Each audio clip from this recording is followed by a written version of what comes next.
I'm starting to suspect that something is going on between my girlfriend and my friend. We all live together. Maybe I'm imagining it.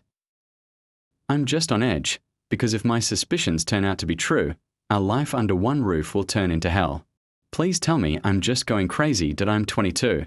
There are 4 of us living together, 2 couples, and we all go to the same university. The apartment was originally rented by my girlfriend Alexis, who's also 22. We've been together for about 2 years. She moved in with our mutual friend Brooke, who's also 22. The apartment is huge and has a really expensive rent. Originally, 3 girls were supposed to move in, but one of them backed out at the last minute. They were going to find a cheaper place, but they had already put so much effort into the apartment and grown so attached to it that they hated the idea of moving. When my lease ended in May, I offered to move in so we could split rent and utilities 3 ways. I was already staying over there a lot. Both Alexis and Brooke were thrilled with the idea. Not long before I moved in, Brooke started dating my best friend Derek. That was great because now both couples could spend time together with their best friends and partners at the same time. It felt perfect. Derek started spending the night at Brooke's a lot. In October, his parents sold their house and moved out of state, so he temporarily moved in with us. We didn't rush him to find a new place because splitting all the expenses 4 ways made things easier for everyone. But just to be clear, only Alexis and Brooke are listed on the lease. Thankfully, the landlord doesn't mind, as long as the rent is paid and we stay quiet. We always keep things low-key. There were 3 situations that made me feel like something strange was going on. If it had only been 1 or even 2 of them, I probably wouldn't have suspected anything. Alexis is sweet and shy, and Derek is like a brother to me. There's never been any flirting between them, but as I said, we are all very close and spend a lot of time together. First situation. On Mondays, Wednesdays, and Fridays, Brooke and I have early classes, so we're usually out of the house by 8 a.m. Alexis and Derek both have later schedules, so sometimes they leave at the same time. Normally, they take their own cars. One day, I decided to surprise Alexis outside her classroom and ask her to grab lunch with me. I waited for the students to come out, but she wasn't among them. I texted her, asking where she was. She replied, "Just got out of class, heading home to study." I tried calling her, thinking maybe I missed her in the crowd, but she didn't answer, even though she had just texted me. That struck me as odd. She's one of those people who's always on her phone. She eventually replied, but the delay was unusual for her. Later that day, I ran into Brooke, and she casually mentioned that Derek was home sick with a fever, and she was going to bring him some soup. I didn't think much of it at the time. That evening, when I got home, I noticed Alexis's car was parked in the exact same spot. She usually parks in guest spots since we only have 3 parking spaces, and hers is constantly moving around. I asked if she'd gone to class, and she hesitated before sheepishly admitting she skipped because her professor is awful at explaining the material.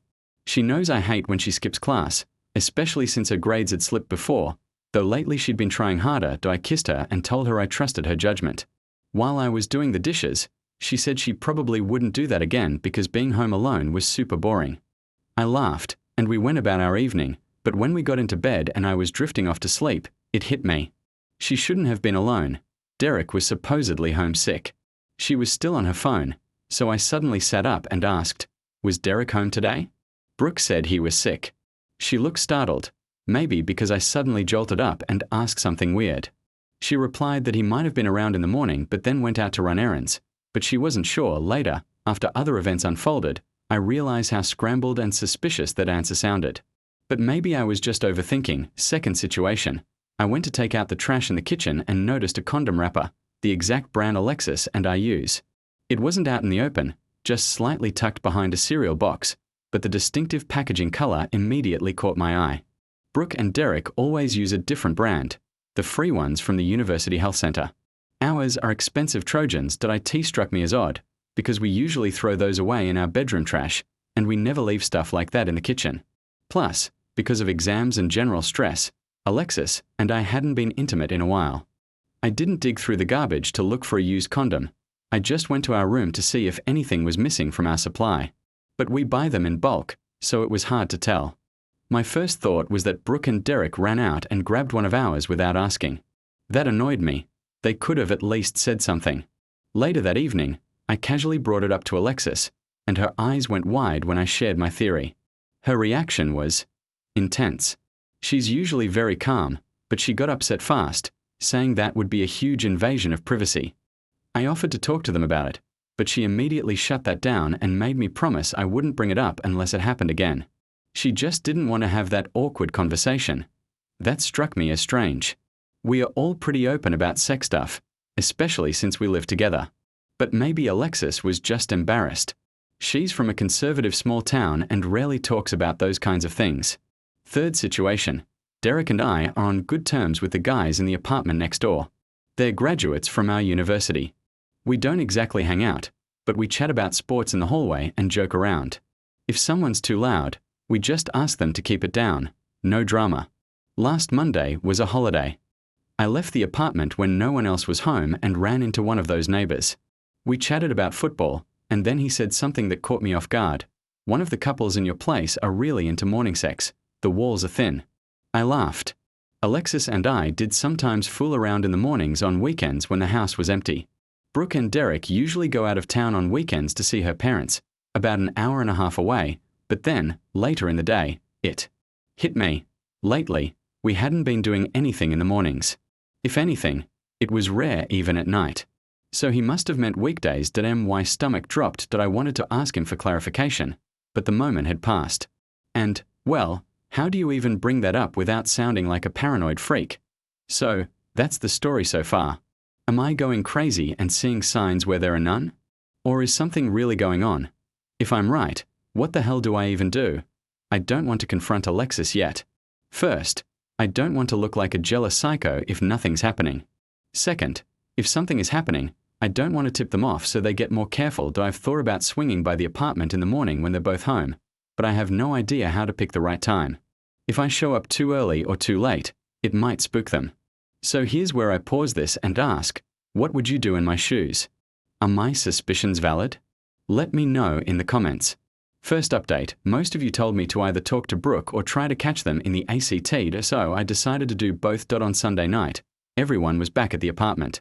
I was planning to talk to Brooke alone about what the neighbor said, but I didn't get the chance because she said something first that completely flipped my theory. She told Derek to go to bed early so he wouldn't be tired for work in the morning. Now, I knew Derek had a job on campus, but he always worked night shifts. Trying to sound casual, I asked him how long he'd been working mornings. He said he picked up extra shifts about a month ago and starts at 9 o'clock.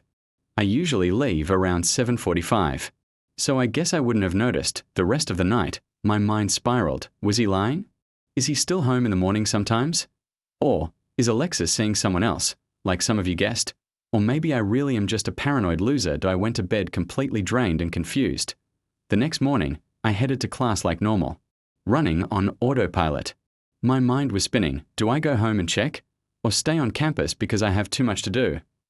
Eventually, after my first class, I got up, went to my car, and drove back, and honestly, in some ways, I regret it. When I pulled up, Derek's car wasn't there, only Alexis's. My heart was pounding as I walked to the door. I didn't know what I was expecting. Then, before I even opened the door, I heard a male voice. He was talking and laughing, and then, a girl's soft laugh. Then whispering. I leaned against the door, trying to catch the words, but couldn't make much out, just bits of laughter. Then I heard playful shrieks, like someone being tickled. Alexis's voice. I know I should have waited. Looking back, yeah, I absolutely should have, but in that moment, I couldn't hold it together. I started fumbling with my keys. Instant silence. When I stepped inside, it was Mark. I haven't mentioned Mark before, but is one of the guys from a neighboring apartment. Not the one who hinted things to me, the other one. The one I never liked. Always smug, always making gross comments to both girls. I used to ignore it, but the second I saw their faces, the shock, the guilt, I knew. There was no innocent explanation for this. I wanted to scream, demand answers. But it was so humiliating. I felt tears welling up. I didn't want them to see. So all I said was, great. Just F*** in great. And walked out. I heard Alexis shout my name in the hallway, but I didn't stop. I kept walking. When I got to my car, I looked back. She wasn't there. I drove to a park nearby and just sat there, stunned. Weirdly, my first thought was, how will I explain this to my family? They loved Alexis. Always joked about our wedding. She was part of the family. Now what? And what about finals? They're coming up. I can't afford to move right now. I want to apply for a brutally competitive master's program, and nothing can get in my way. Especially not this. I'm writing this from my friend's house. I told him everything. He talked to his parents and they agreed to let me stay with them for a bit. I'll have to get my stuff from the apartment at some point that I'm planning to do that tomorrow during one of Alexis's classes, one she definitely can't miss. About an hour after I left, Alexis started blowing up my phone. She hasn't stopped. First it was, please come home, I'll explain everything. Then, I'm having a panic attack. You always help me when that happens. Maybe I'm heartless, but my first thought was, good. You earned it. Then silence. Then another message, I don't get why you're so jealous. We were just talking. I waited. Then, okay, I know how it looks. And if I were you, I'd probably think the same thing. But nothing happened. He just needed relationship advice. Trust me. No, I don't have to trust you. Normally, I'd feel some twisted satisfaction watching a cheater scramble like that, but my stupid brain kept replaying all our good memories and asking, was she already cheating back then? Later that night, I got a message from an unknown number that IT was from the normal guy from the apartment next door. The message was from Will, the decent guy next door. He said he got my number from Derek. I'll paraphrase because the message was long. He apologized, said he was sorry I was going through this, said he should have told me earlier that he knew his friend was hooking up with someone who had a boyfriend, but didn't put the pieces together until he heard the name. As many of you guessed, that Thin Wall's comment was his way of trying to hint at the truth. So yeah, Will is the MVP of this whole thing. I don't think Brooke or Derek know. Yet. I haven't messaged them. I just don't know what to say, and I know this will blow up our entire household, maybe even our friendships, but I should probably tell them before Alexis has a chance to twist the story. Also makes me wonder what Will told them when he asked for my number. I doubt he laid it all out, or they would have already reached out. But what if they're on her side? Then I haven't just lost my girlfriend, I've lost my best friends. Tooted. If anyone has advice on how to get through something like this, especially from people who've been there, please share. I feel like I have no one to talk to. Besides the guy whose house I'm crashing at right now, Alexis, Brooke, and Derek were basically my family. Alexis and I talked about moving in together long term. I've never taken a relationship more seriously than I took this one. Second update, after posting the last 2 updates and getting flooded with DMS, I now have a whole collection of personal support messages I keep rereading when I feel like crap, which, lately, is all the time. People from all walks of life messaged me, married, single, young, old, and honestly, I never expected this level of kindness from the internet. Quick clarification from the last update when I said she was hooking up with Mark. I didn't mean I walked in on them having sex. They were just sitting on the couch with that look. You know, the one, the we just got caught frozen expression. Dead silence. IT wasn't some cheerful, oh hey, look who dropped by moment. IT was very much a F***K, he knows. After posting that, it finally hit me how stupid I'd been not to message Derek and Brooke with my side of things, so I took a screenshot of Will's text. By the way, all names are fake except Mark, F***U, Mark. Not even a minute later, Derek started calling and texting me. IT was clear he had no idea. The same time, Alexis was still spamming me, begging to meet. I felt awful and just texted Derek, can't talk. Not okay right now. Then I put my phone down and didn't check it until morning. Next day, Derek sent a message inviting me to my favorite restaurant. His treat. He promised Alexis wouldn't be there, not even Brooke. I hadn't had much of an appetite since this all started, but that gesture meant a lot, and I did want to see him after class. I showed up first and nearly lost my mind thinking maybe Alexis would show up, but she didn't. Derek walked in, hugged me, and went straight into, dude, what the F***. Now here's where things get wild. Many of you speculated that Brooke might side with Alexis or even know about the whole thing. I wasn't sure. Brooke is closer to Alexis, but she's been my friend for longer. According to Derek, the second he told Brooke, she lost it. Direct quote, I was gonna yell at Alexis, but Brooke did it for me. And then some. Remember how I said Alexis is from a super conservative town. Her parents didn't even know we lived together. She was always stressed that if they found out, they'd cut her off. They were polite to me but clearly worried I'd ruin her future or get her pregnant or something. Well, Brooke gave Alexis an ultimatum, pack your S***T and move out, or I'll call your parents and tell them everything. Later that night, according to Derek, Alexis was sobbing in the living room, hugging one of my sweaters, screaming that her life was over. Brooke, from her bedroom, yelled back, maybe you shouldn't have F***Ed Mark then. I can't lie, imagining that moment kind of made me smile. Brooke always had a strong personality, but I never expected her to stand up like that. It meant everything to me that she treated the cheating like a serious betrayal, even though Alexis was her closer friend. That dinner with Derek eased so many of my fears about losing my friends that I even managed to eat a few pieces of sushi after dinner. Derek promised to let me know once Alexis was fully moved out so I could go back if I wanted. That I declined. First, even if she's gone, everything in that apartment reminds me of her, including Derek. Including Brooke. Second, Alexis and Mark probably hooked up in my room. I don't want to sleep in there again. Third, I'm too emotionally fried to be a third wheel next to a happy couple, even if they're kind and discreet about it. Derek understood. Told me to reach out if I change my mind. Apparently, Brooke and Alexis's friendship is over. This week's been pretty quiet, except I've had to actively avoid Alexis on campus. Our undergrad program is tiny, only about 60 students, so we share a lot of classes. I asked a couple friends to keep an eye out for her and told them a short version of the story. I've been arriving at class at the last possible minute. Just to avoid her. From what I heard, she only waited for me outside a classroom once. One of my friends texted, "Red alert. Sad girl spotted by lecture hall. Full crying mode. Be careful." I ended up skipping that class. I didn't want to risk it. Later that night, she sent me a massive Facebook message trying to explain everything. She started the message with the same tired excuses cheaters always use. She said Mark had flirted with her in the hallway. Side note, like I mentioned earlier, he constantly made inappropriate comments to both girls. She claimed she was just trying to be polite, but maybe it came across as flirting, and that gave him the wrong idea. According to her, one day he kissed her mid-sentence, and she felt guilty for leading him on. So that guilt made it harder to firmly shut him down in the future. She said it only happened 3 times, said she didn't enjoy it, that he pressured her, that it wasn't assault, but also not entirely consensual. She said she never really said yes, and that when I walked in, she was about to end it.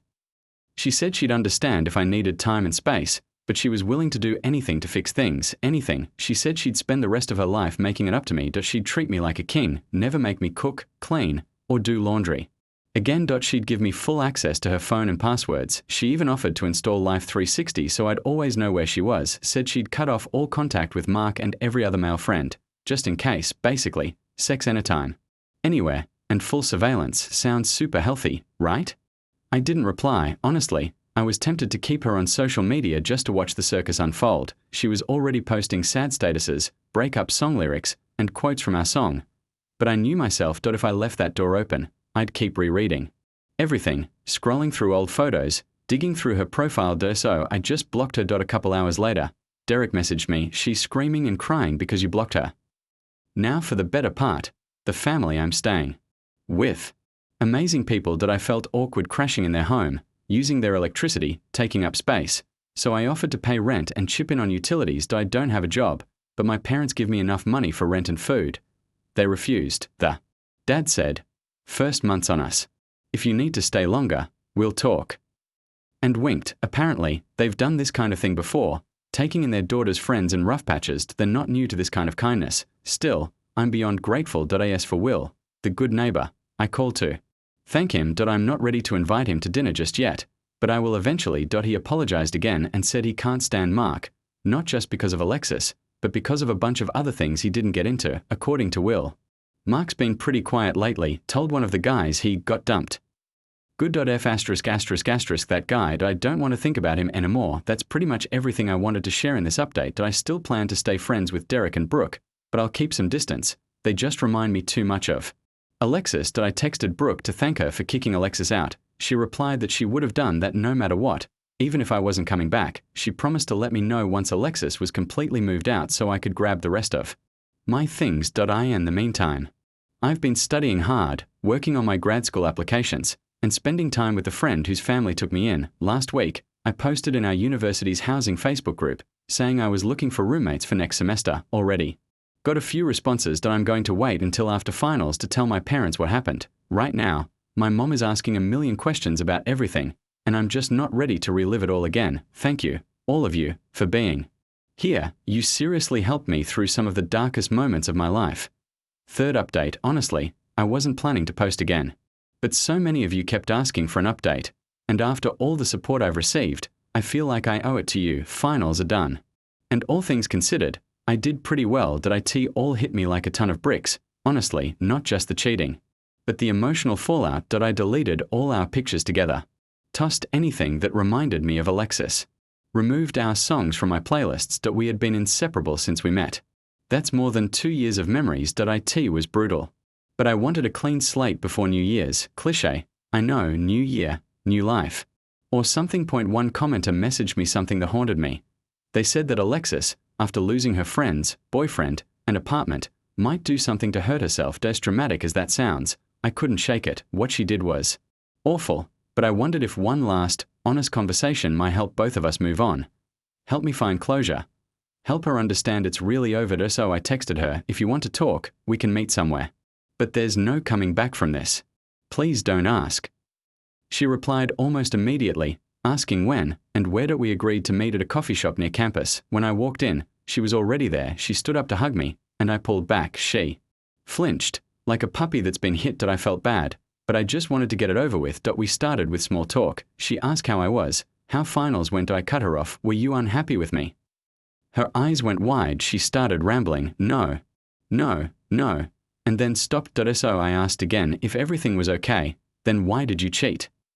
She launched back into the same story, how Mark pressured her, how she didn't know how to say no, how she blamed herself. I stopped her, told her to stop dodging responsibility. That maybe the first kiss caught her off guard. Fine, but 3 hookups. No way. She looked down, shrugged, and whispered, "You're right. I know." Then she started crying, saying I'd never understand how sorry she was. She asked if there was any chance we'd get back together, even though I told her not to. I shook my head. She said she was moving out, not with Brooke or Derek, but to a friend's place. From that point on, it went in circles. She kept trying to explain her behavior as fear of being seen as cold or mean. I kept pushing her to take real responsibility. I don't know why, but I needed her to stop hiding behind excuses. To admit she single-handedly destroyed a good relationship and a real future. But she wouldn't. She's always been stubborn. Eventually, I let it go. We parted more or less peacefully. As we were leaving, she grabbed my hand like she wanted to say something, but just shook her head and let go. First, I felt worse, but then, clarity. Even if she hadn't cheated, she still wasn't the kind of person I wanted to build a life with. She never took accountability. Flunked a class? It was the professor's fault. Couldn't find an internship? Just bad luck. Didn't get a job. They overlooked me. I used to overlook it. Maybe I was still in the honeymoon phase. Or maybe I'm just a dumber sometimes. Later that day, I texted Derek and asked if he wanted to hang out. We chilled at the apartment. Even though Brooke was home, she mostly stayed in her room. We had some beers, played video games. It helped. Derek said they still hadn't found a 4th roommate. Lots of randoms applied, but they didn't want to live with strangers. He asked if I'd consider moving back. I said no. Even with Alexis gone, the apartment feels poisoned. The bed. The room. I don't want to sleep there again, and emotionally, I'm not ready to be a third wheel. He got it. Brooke texted me later to apologize for blowing up on Alexis. Turns out, her stepdad cheated on her mom. It's a sore spot. I told her I wasn't upset at all, and that she can yell at cheaters anytime she wants. I also invited Will, the good neighbor, out for dinner and drinks. We had a great time, talked about school and sports. He's a good dude. As for Mark, I saw him once in the hallway. He ignored me. I ignored him, but damn, I wanted to punch him. I know that feeling will fade. Will told me Mark's been whining about getting dumped, again. Him. Eventually, I told my parents what happened. My mom cried and asked a million questions, as expected. The timing sucked. My older brother had just proposed to his girlfriend, and the whole family was celebrating. I felt like a terrible brother for not being able to share their joy. Still, it felt good to get it off my chest. Life's far from perfect right now, but I'm doing better. Alexis is officially out. I bought a new bed frame and dresser from another student. Classes just started, and honestly, the courses are awesome. The professors are great. Derek and Brooke are super supportive and don't make me feel like a third wheel. Things aren't ideal, but they're okay, and after everything, okay feels damn good. Thanks for sticking with me, for reading, for the love, for helping me survive the worst emotional wreck of my life. You have no idea how much it meant. Well, that's all. Write your opinion in the comments. Watch our previous video. Be sure to subscribe to our channel if for some reason you haven't done so yet. And good luck to you.